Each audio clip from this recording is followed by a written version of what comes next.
YSRCP party అయితే ఆగిపోవడం ఖాయం, మూడో పార్టీ కింద అయితే ఉంటుందని చెప్పేసి అనిపిస్తుంది.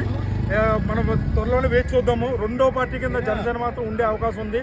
వైనాట్ 21 అని చెప్పేసి జనసేన ముందుకు దూసుకుపోవడం అయితే మేము చూస్తున్నాము. నాకైతే చాలా చాలా చాలా ఆనందంగా ఉంది.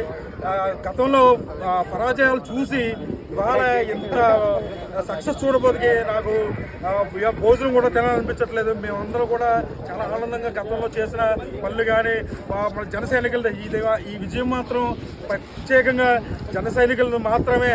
10 సంవత్సరాల నుంచి జెండా పట్టుకున్న జన సైనికులదే ఈ విజయం. జై హింద్.